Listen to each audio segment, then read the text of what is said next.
makers. I wanted to take a few minutes and just talk through my fabric makes for the Eclectic Elements Holidays Past Christmas fabric line for 2024. These are the things I made for Tim to show in the live, and so I didn't make any tutorials for these. I do have the patterns for each of these listed. If there was a pattern for them, like the snowman, the candy canes, and the little owls. So I do have those linked, and those are listed on my blog with photos of these projects. So I will link to that blog post in the description for this video.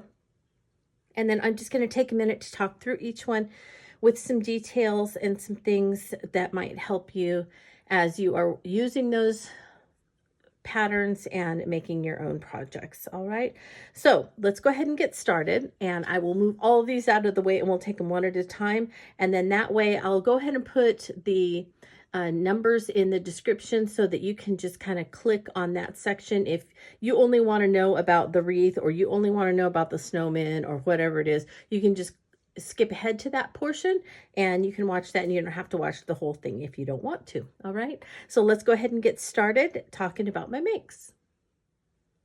Well, let's start with the candy canes. These were probably the quickest of all of the projects that I made. So there is a pattern. It is on my blog post linked there. And so really I just followed the pattern. I traced it onto the paper, or onto the fabric, and this fabric was already striped. I didn't have to sew the stripes like I did last year on the candy sticks, so that made this even faster. And they're each a little bit unique, so sometimes the cane on the candy cane is a little closer, sometimes it's a little farther apart. Really not sure how that all works since I use the same pattern, but anyway, they're each a little bit unique.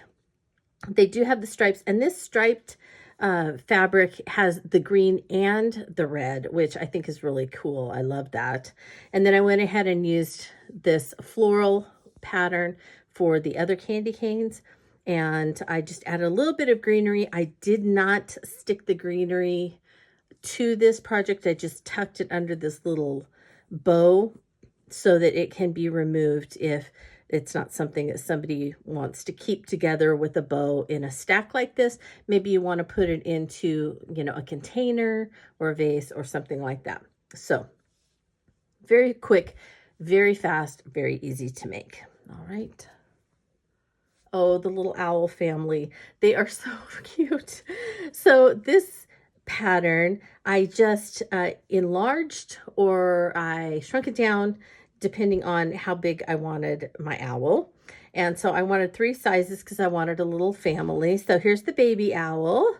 And so you just kind of follow the pattern. You sew up on the sides, and then you fold the top over.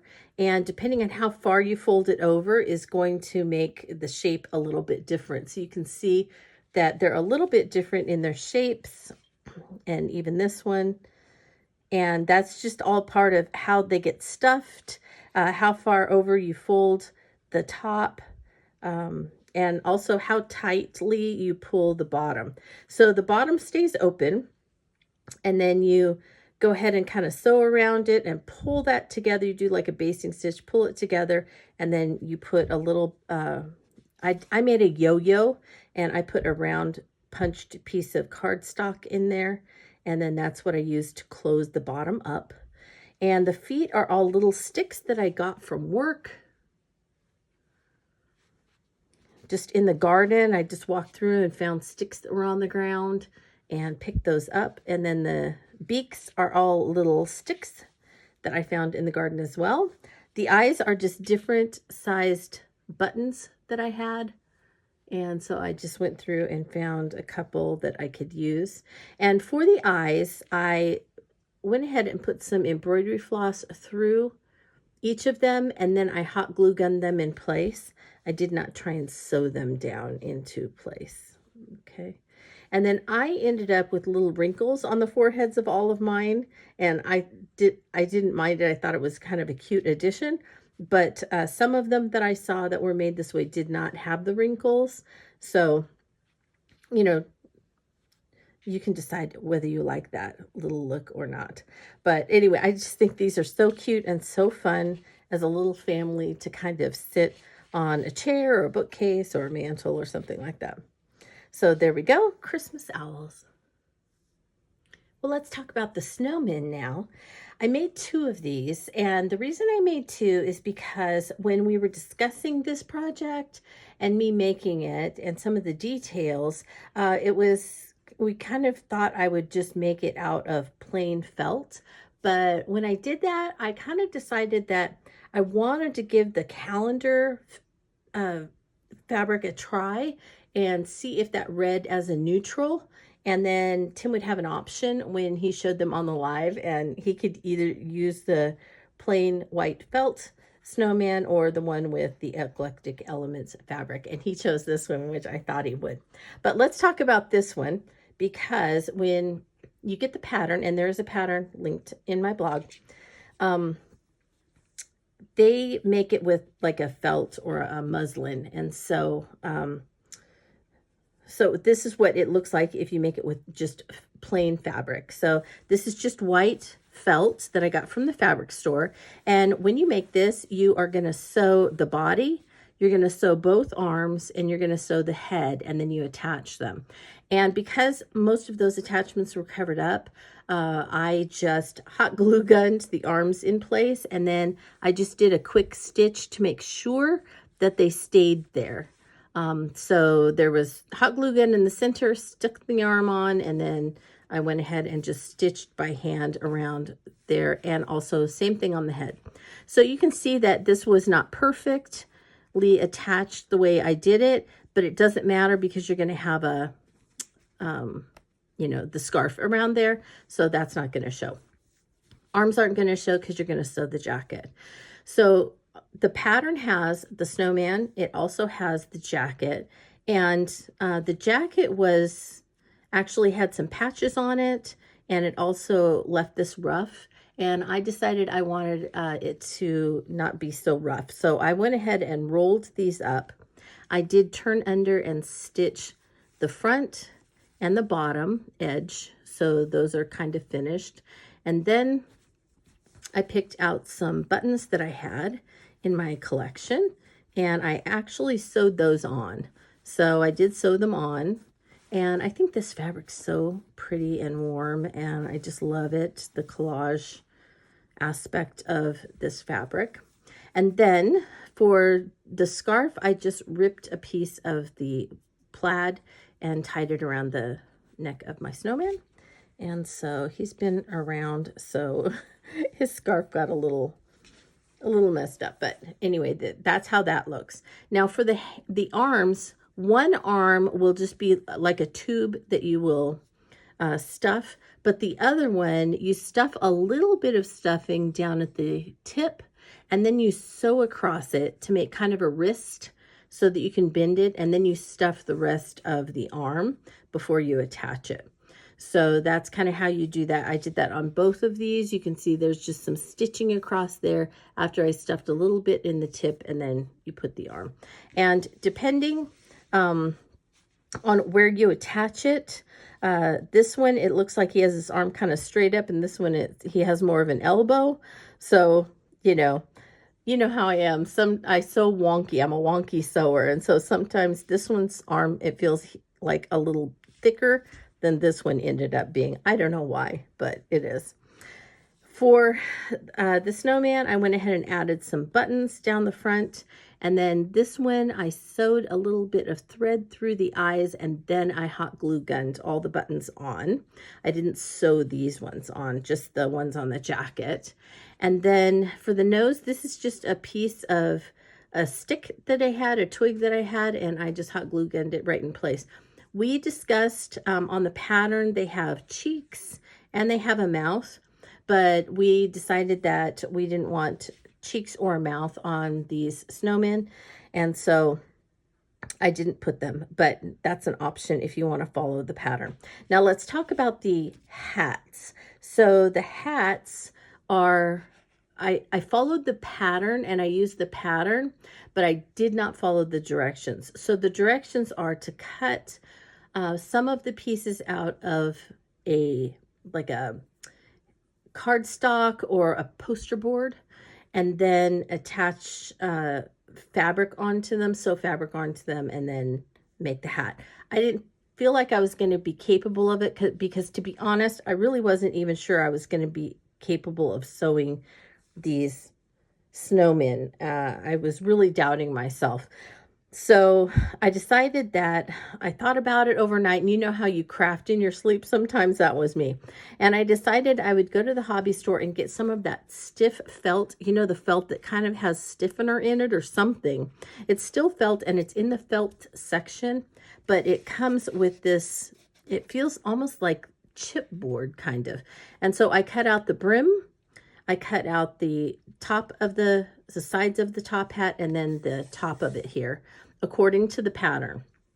Then what you do is you overlap and attach this piece. This piece, it looks a little bit like a rainbow.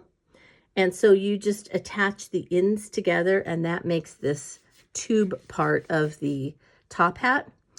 And when you're cutting the bottom, you'll cut a circle out of the inside of the top hat. And then I took and I cut little slits all the way around it. They made tabs so that when I put this onto the top, I then put those tabs onto the inside of the top hat all the way around. And that allowed this part to really stick to the brim.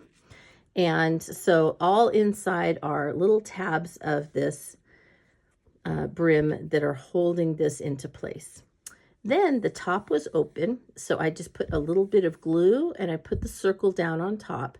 And if you have any parts that are sticking over a little bit here or there, since none of us cut perfect circles, I just went ahead and trimmed it once it was dry, any little bits that were sticking out.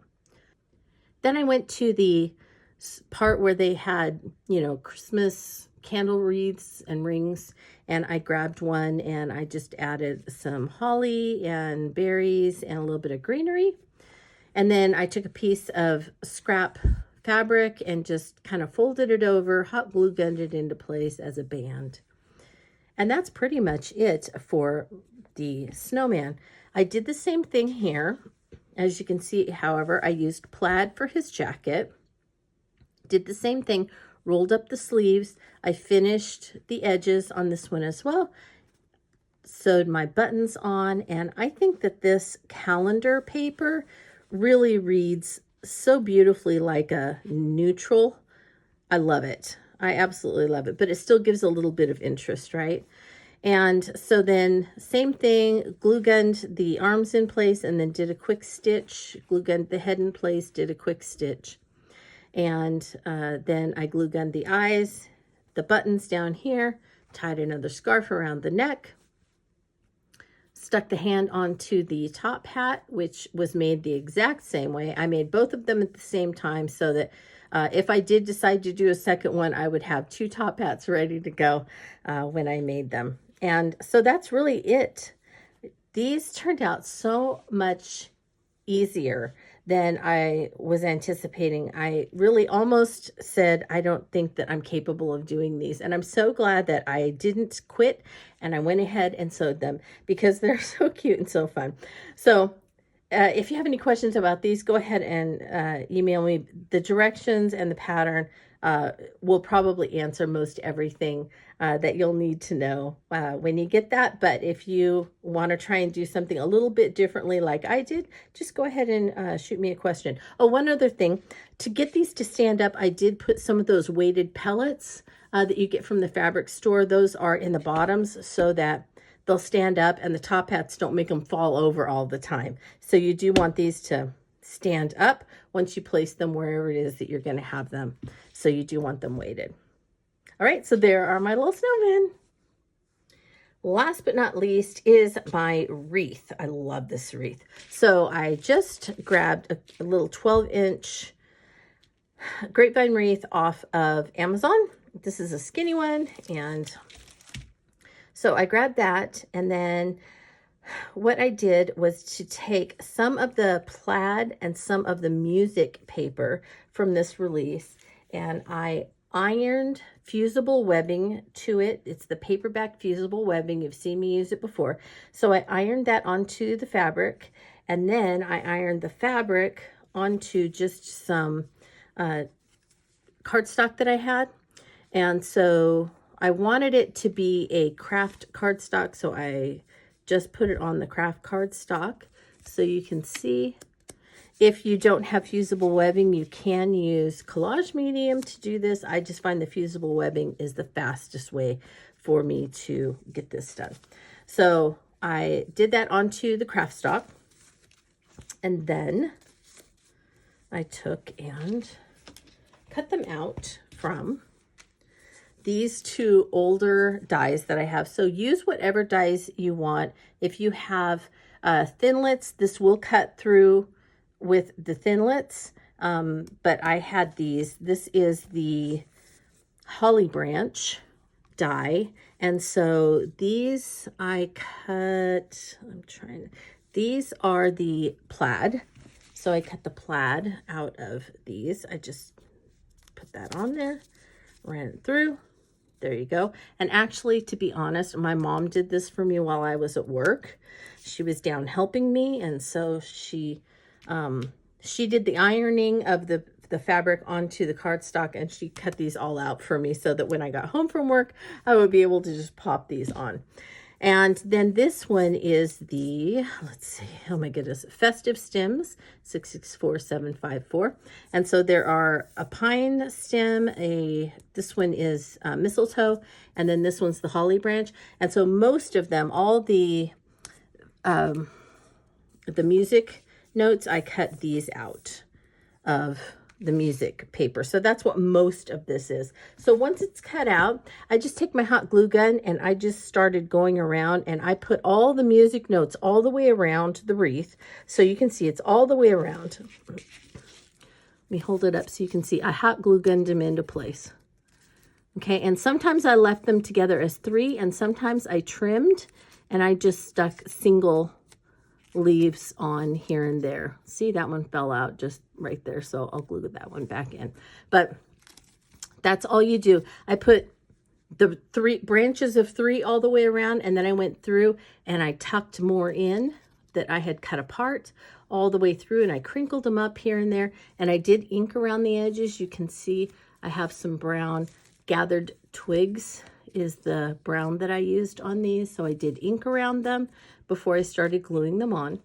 And then the bigger leaves that I cut from the holly branch, because they were already individual, we went ahead and we sewed down the middle of those just to give a little bit more detail. So you can see, and it is not perfect sewing. It's just a wonky sewing right there, okay? Wonky sewing, and then ink around those. So got that done. Then I just tucked those in here and there. And you can see 2 here, 3 here, 2 here, 3 here. And so I did that just periodically around the wreath. And then the berries were cut from this fabric. And this one, I just cut some circles, and I used my collage medium jar because I had it sitting next to me, and I just used the collage medium to cut the circle. And then I made these are little yo-yos that I stitched, just did a basting stitch around the edge, pulled them together, stuck a little bit of stuffing in there, and then tied them off, and then I just glued those into place. So the way that I made some of them smaller and some of them bigger, the bigger ones I did on the very edge, and I put more stuffing in, and I didn't pull them as tight so that they would be a little bit bigger. And for the smaller ones, I sewed a little bit farther in from the edge, you know, maybe 1/8 of an inch or so, and just put a little bit of stuffing, and then I tied them nice and tight. And so that's what gave some of them, you know, bigger berries and smaller berries. So if it was going to be single, I kind of used the bigger berries, and if it was going to be small, I used the smaller ones. And then for my bow, I just took some of the plaid and I sewed it together into a like a tube. So you can see it's just sewn on one side as a tube. And then I ironed it flat so the tube would be on the back, and just wrapped around it in the center so that it would be a little bow, and then hot glue gun that into place. And that's it. So your glue gun is your friend. Oh, one other thing.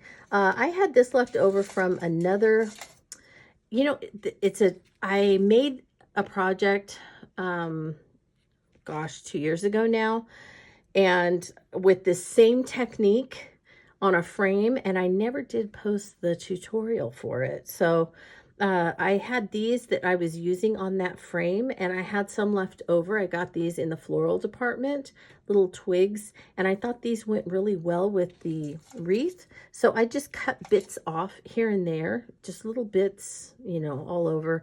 And then I just stuck those in so you can see they're just, so it looks like this is part of the wreath, but it's not. I added it in there. Here's part of the wreath. So I do have some of these little bits coming through.